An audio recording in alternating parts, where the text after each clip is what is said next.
gather round because this one still gets under my skin. It's a tale that echoes in the halls of Crestwood University, a legend whispered among freshmen, a nightmare painted on the frosty windows of Dorm 3B. It's about the girl in white, and trust me, you won't forget her. I first heard about her during orientation. Upperclassmen, faces illuminated by nervous excitement and cheap beer, swapped stories like currency. Most were harmless pranks, tales of ridiculous professors, or the legendary cafeteria food fight of '09. But then someone mentioned Dome 3B. The air shifted. The laughter died. Don't look in the windows after midnight.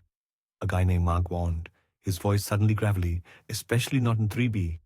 Of course, curiosity is a disease, especially for a newly minted college student. And I, like a fool, was infected. My room was on the second floor, directly across from 3B.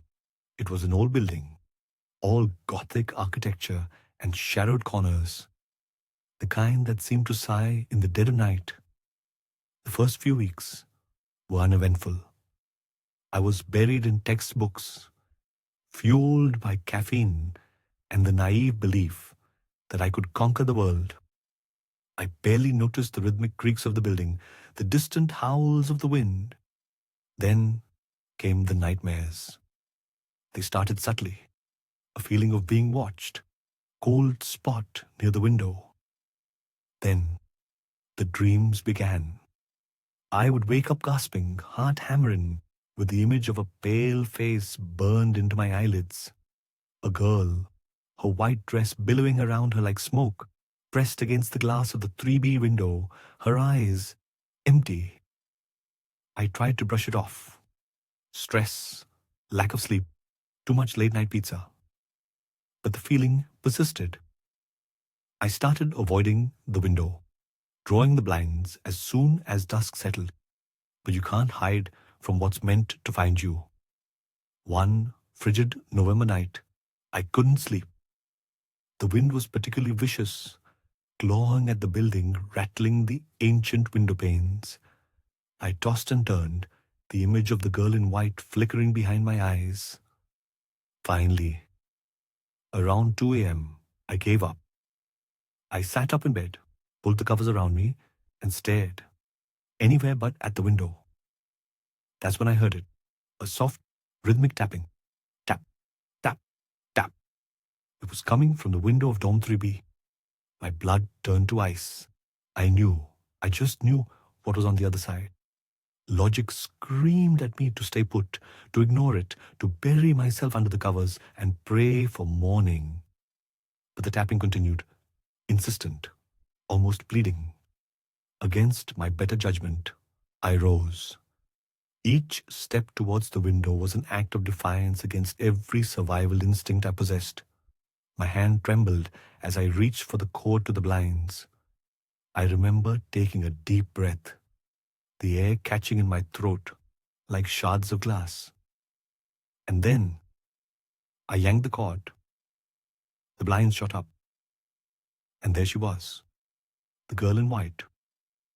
She was exactly as I'd seen her in my dreams, only 1,000 times more terrifying in reality. Her face was gaunt, her skin almost translucent in the moonlight. Her eyes, those empty, hollow eyes, were fixed on me.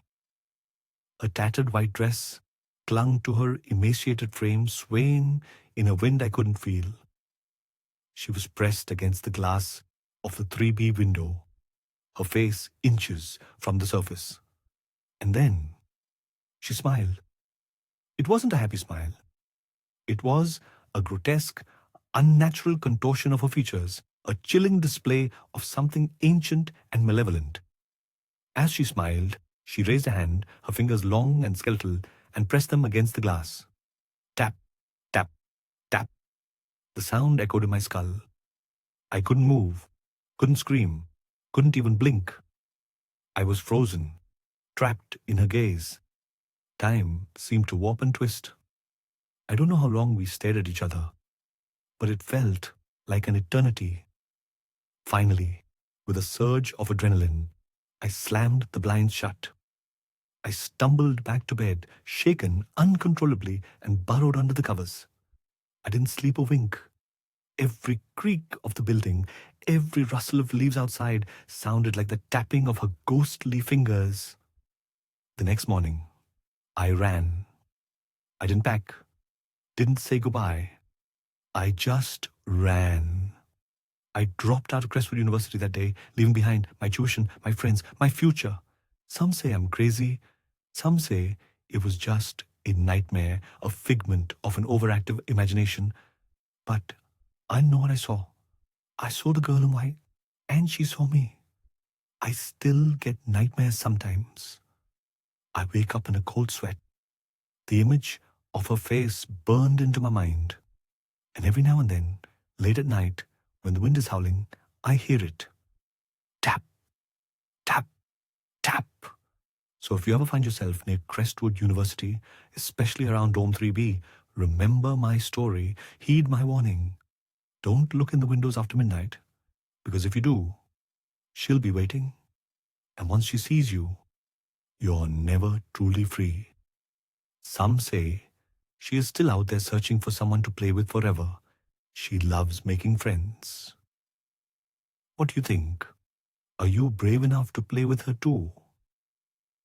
If you enjoyed this chilling tale, be sure to hit that like button and subscribe for more spooky stories. And let me know in the comments, have you ever had a ghostly encounter? I want to hear your stories, but be warned, some stories are best left untold.